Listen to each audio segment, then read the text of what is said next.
Hola, ¿qué tal?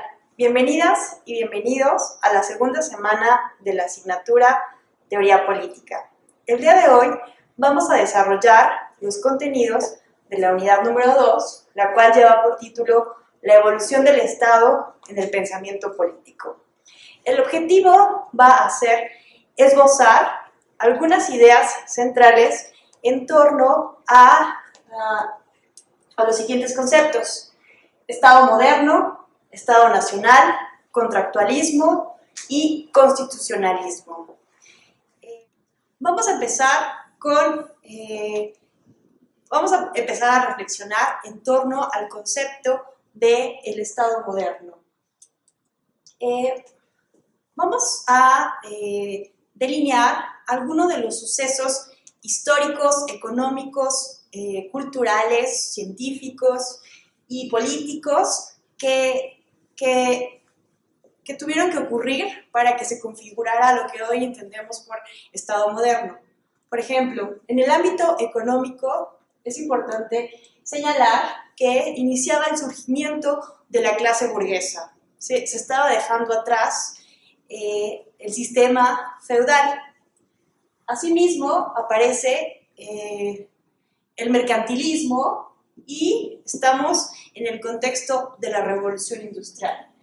En el ámbito religioso es muy importante señalar el contexto de la reforma protestante y las guerras religiosas. Es importante tener en cuenta que el Estado moderno implica una paulatina secularización del poder político, lo cual implicará a la postre la separación entre la Iglesia y el Estado.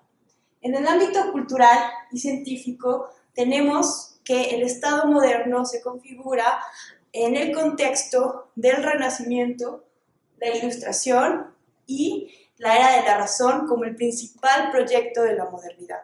Recordemos que el proyecto de la modernidad implica la idea de que el hombre es el punto central y el motor del desarrollo de la sociedad. Y finalmente es importante mencionar que en el ámbito político la configuración del Estado moderno implicó la aspiración de los reyes de desembarazarse de los lazos feudales y de la jerarquía eclesiástica.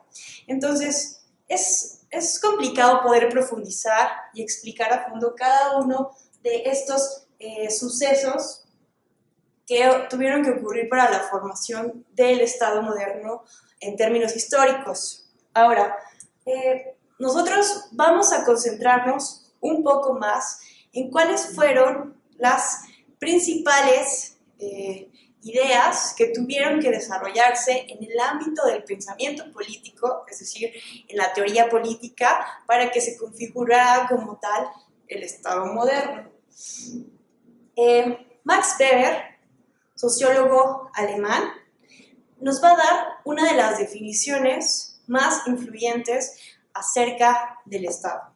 Para este sociólogo, el Estado es aquella comunidad humana que en el interior de un determinado territorio reclama para sí, con éxito, el monopolio de la coacción física legítima.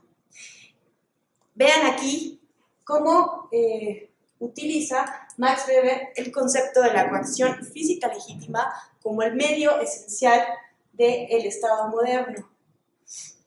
Nos dice Max Weber en esta famosa obra Economía y Sociedad que el Estado no puede definirse en cuanto a las funciones que hace, porque a lo largo de la historia han existido otras asociaciones políticas que han de alguna u otra manera desempeñado o realizado las funciones del Estado moderno como tal. Recordemos que antes, ¿no?, de la configuración del Estado moderno, pues existían otro tipo de asociaciones políticas precursoras del Estado moderno.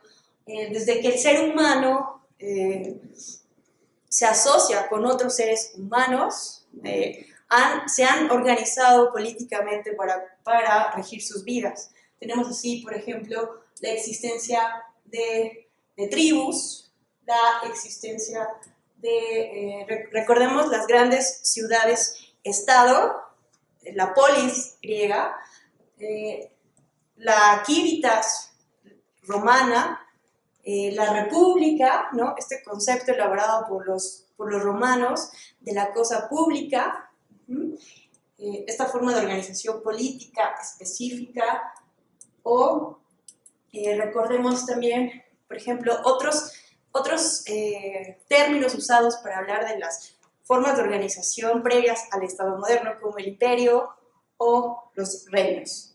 Pero, entonces, Max Weber, citando a Trotsky, dice así entonces que todo Estado se basa en la fuerza, en reclamar, recordemos este concepto, con éxito el monopolio de la violencia o coacción física legítima.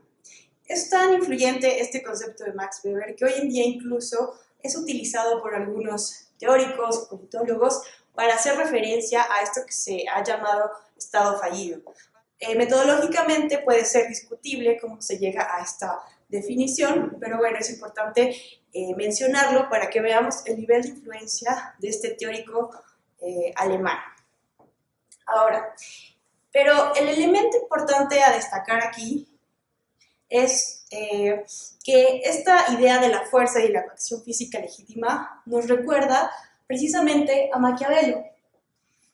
Maquiavelo, si recordamos lo que mencionábamos en el video anterior, va a ser el primero en romper, digamos, va a provocar la primera gran ruptura en términos de la evolución del pensamiento político y la formación del Estado moderno, va a ocasionar la primera gran ruptura del pensamiento político premoderno.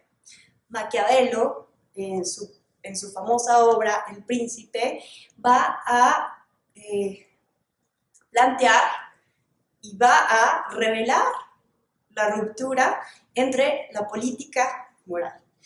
El Príncipe es, como tal, es un intento, una guía para mantener el poder político de manera efectiva. Maquiavelo utiliza un método más empírico, histórico, para constituir una técnica del poder político. Y, si recordamos, Maquiavelo es uno de los autores a los que se le adjudica este concepto de razón de Estado. Y también la idea de que el fin justifica los medios. Entonces, con estas dos ideas podemos así ver qué implica la separación que viene a ser Maquiavelo entre la política y moral. Disociación que no existía así con el pensamiento político premoderno. Existía una armonía entre la política y la moral. Ahora, Maquiavelo representa esta primera gran ruptura en el siglo XVI, pero después Thomas Hobbes, con su famosa obra El Leviatán, como también ya lo mencionábamos en el video pasado, pero mencionábamos que queríamos profundizar más en este segundo video, Thomas Hobbes, con su famosa obra El Leviatán, va a representar la segunda gran ruptura con el pensamiento político premoderno. Maquiavelo va a cuestionar el derecho divino como el fundamento del poder político, ¿no? Entonces, Thomas Hobbes nos va así a hablar de un hombre economicus, desprovisto también de moral, en un estado hipotético de naturaleza, en el que va a defender sus propios intereses frente a los demás. Entonces, el Estado aquí es la primera, digamos, teoría política en donde se plantea que el Estado no es natural, como nos decían los griegos, el pensamiento político premoderno. El Estado es artificio, es un artificio, es producto de la voluntad humana y se crea a partir del pacto de un contrato social entre los los individuos que conforman una sociedad. Después de Hobbes van a venir otros teóricos políticos muy importantes para plantear otras ideas, pero en torno al contrato social. Tenemos, por ejemplo, a John Locke con su famosa obra el segundo tratado sobre el gobierno civil, y a Rousseau en su famosa obra El contrato social. También Kant se considera que es un autor contractualista por defender esta idea de que la razón y la voluntad humana es lo que puede conducir a la formación del Estado. Norberto Bobbio ha identificado así que el contractualismo sigue el siguiente esquema teórico conceptual.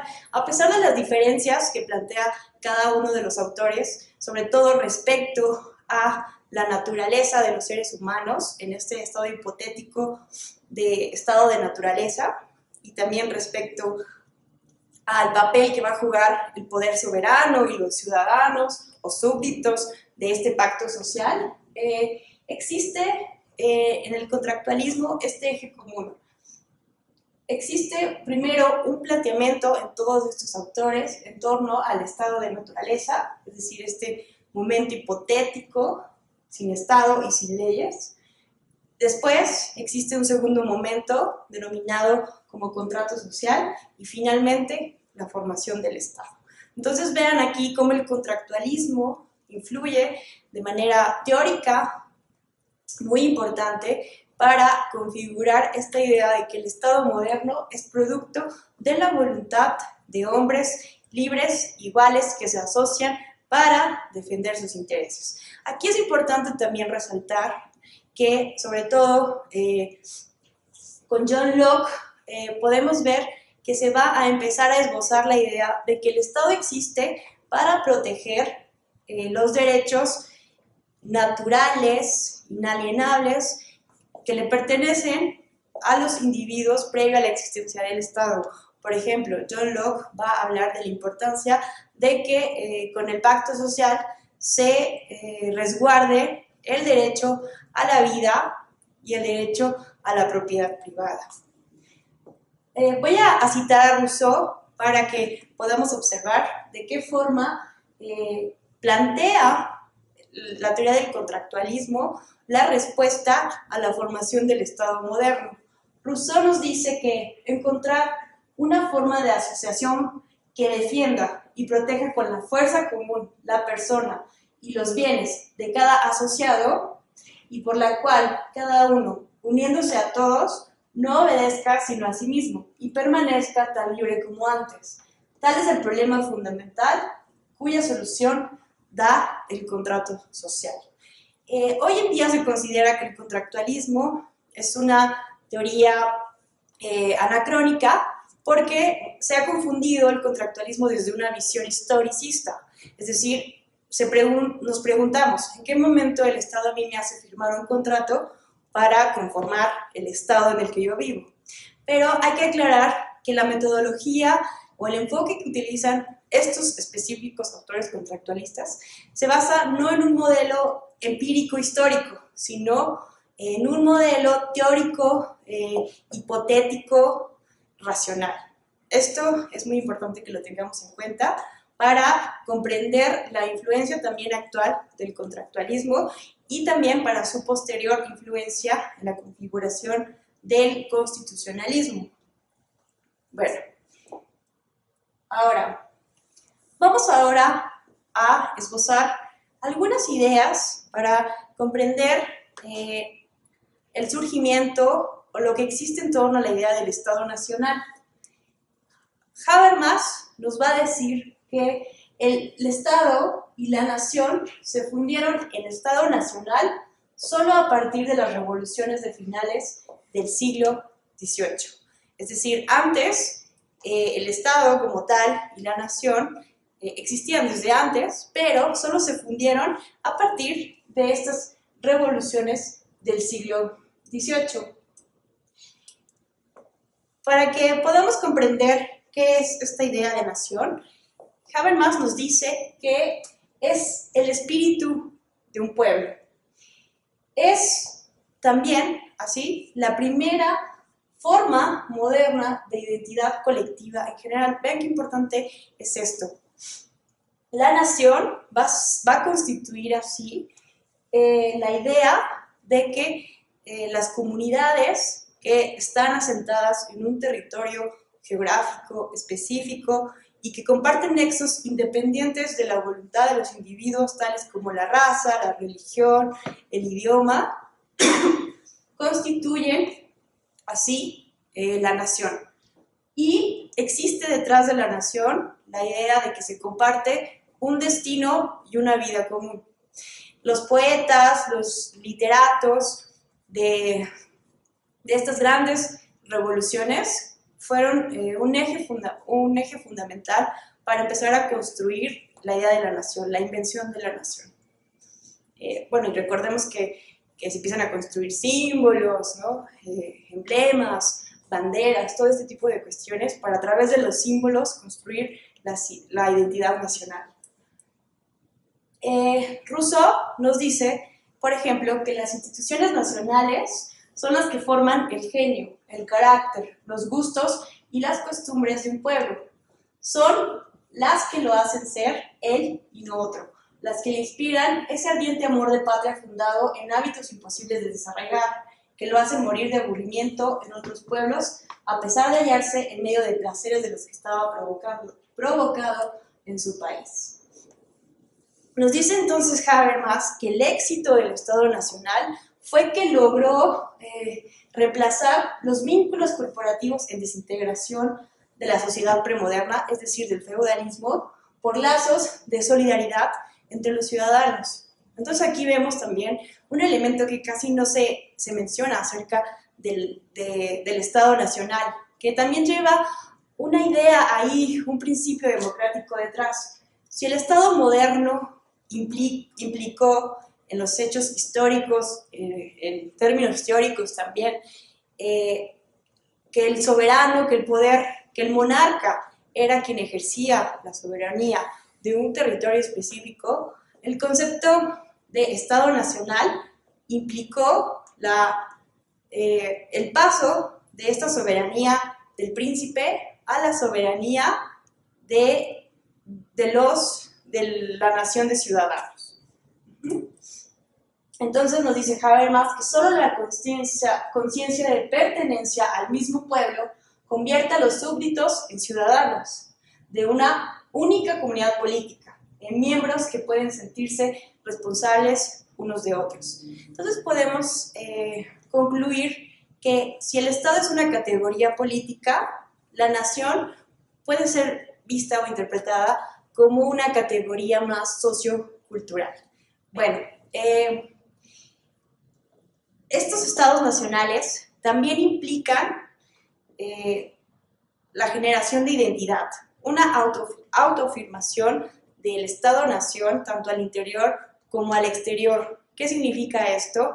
El ejercicio de una soberanía al interior de los estados nacionales implica la capacidad o el poder de hacer cumplir un ordenamiento jurídico al interior del Estado-nación.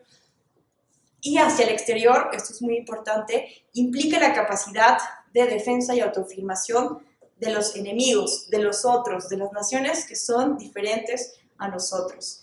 Y aquí pues hay que señalar que sí ha habido, ¿no?, un peligro en esta idea de la nación que se ha convertido en los grandes nacionalismos y que se considera, entre otras cuestiones, que fueron uno de los desencadenantes de las grandes guerras mundiales del siglo XX. Entonces, cabría hacernos la pregunta, ¿cuál es el futuro, ¿no?, del Estado Nacional? Y es un poco a lo que nos invita la reflexión Habermas en el texto que ustedes pueden consultar en el campus virtual de la especialidad.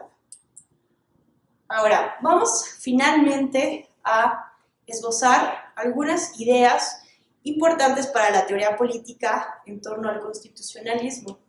Aquí es importante reflexionar que el constitucionalismo representa una de las soluciones, o la mejor solución, digámoslo así, mejor planteada hasta ahora, para resolver el eterno problema del control del poder político.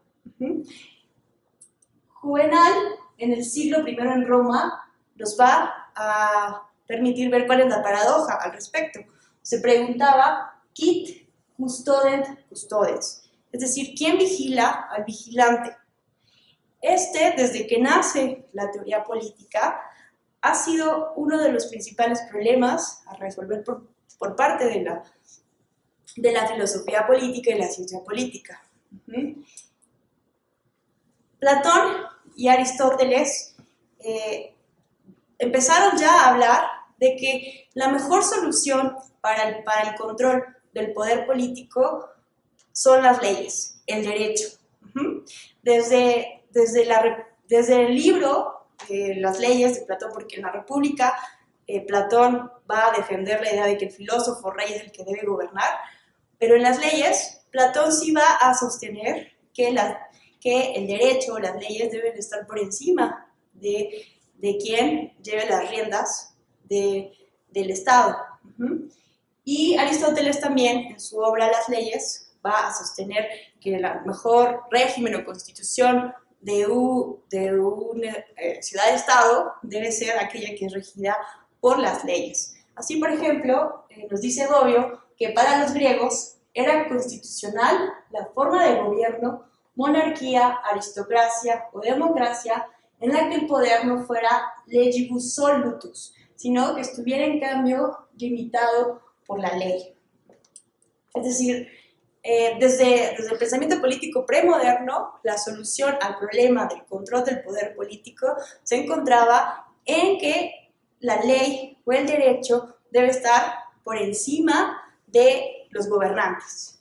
En la Edad Media, por ejemplo, podemos también encontrar este ideal de que el gobierno de las leyes sea el más importante.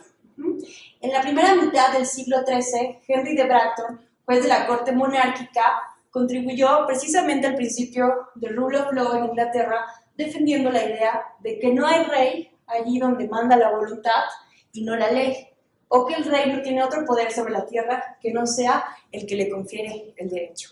Es decir, también en la Edad Media existía ya esta idea de que debe predominar el derecho sobre el poder político. Ahora, no es por eso casualidad que Eduardo Ferrer MacGregor identifique el primer precedente del principio de supremacía constitucional y del control judicial de la Constitución en 1610. El juez Edward Coke aplicó una ley por contravenir los principios del common law, misma que debía estar por encima del Parlamento y que los jueces podían controlar las leyes que estuvieran en contra de principios de la razón, pudiendo declararse inválidas en ciertas circunstancias. ¿Qué es el common law? El common law y este principio del rule of law significa que el common law son los principios que se fundan con la fuerza de los precedentes. Entonces, en este primer antecedente se dice que no se puede ir por encima de estos precedentes que se van creando a través de la resolución de los casos. Ahora, pero si bien existía ya estos antecedentes en la Edad Media y en el pensamiento político premoderno, el constitucionalismo como tal se robustece y se reafirma con el pensamiento moderno gracias a lo que Eduardo Ferrer MacGregor ha denominado las columnas de hierro del constitucionalismo actual, las cuales son, por una parte, la división de poderes y por otra parte, los derechos humanos. En cuanto a la división de poderes, se ha considerado que exista este sistema de frenos y contrapesos, check and balances entre el poder ejecutivo, el legislativo y el judicial, es una de las mejores soluciones para evitar los excesos del poder político. Pero no es suficiente que exista este sistema de pesos y contrapesos y que el poder político pueda ser repartido o que pueda ser ejercido por diferentes órganos e instituciones del Estado, sino también el pensamiento político moderno y la realidad, ¿no? La realidad histórica nos ha enseñado que es necesario también plantear la importancia de los derechos humanos como uno de los pilares del constitucionalismo actual. Aún cuando tengamos un gobierno de mayoría o un gobierno donde no exista la voluntad de un solo poder político, eso no implica que el poder o que las leyes no puedan ser arbitrarias. Entonces, los derechos humanos van a ser así un parámetro muy importante para evitar el exceso del poder político. Y aquí es muy importante, entonces, analizar y ver algunas de las circunstancias y hechos históricos que abrieron las puertas para el desarrollo tanto de la teoría de la división de poderes como la teoría de los derechos humanos. Y esto precisamente se genera a partir del pensamiento político de la modernidad. Las guerras civiles inglesas del siglo XVII precisamente muestran esta dinámica de pugna entre el poder del parlamento y el poder del monarca. Y John Locke, por ejemplo, nos va a decir al respecto que el poder del parlamento y la legislatura es el que debía de estar por encima del monarca. Posteriormente, la puesta en práctica del constitucionalismo inglés y del constitucionalismo norteamericano es lo que va a contribuir a que Montesquieu publique en 1748 El espíritu de las leyes, en el cual va a plantear la teoría de la tradicional división de poderes.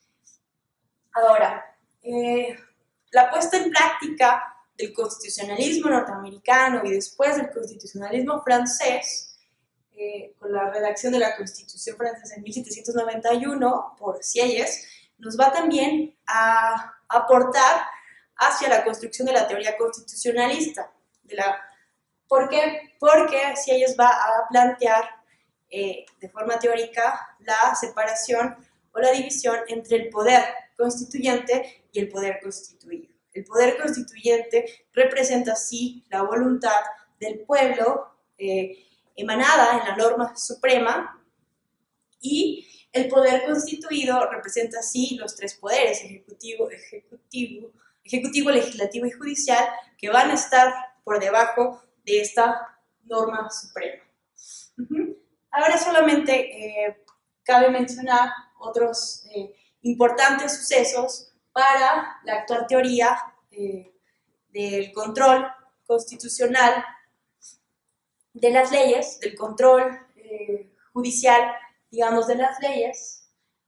En 1803, el famoso caso Marbury contra Madison, en el que empieza a desarrollarse la teoría del control difuso de normas, y finalmente cabe mencionar en 1905 la redacción de la Constitución austriaca por el mismo Hans Kelsen, quien fue quien teoriza acerca de la importancia de que sea un tribunal constitucional ajeno a la elaboración de la norma suprema, quien sea el encargado de velar por el cumplimiento de la misma.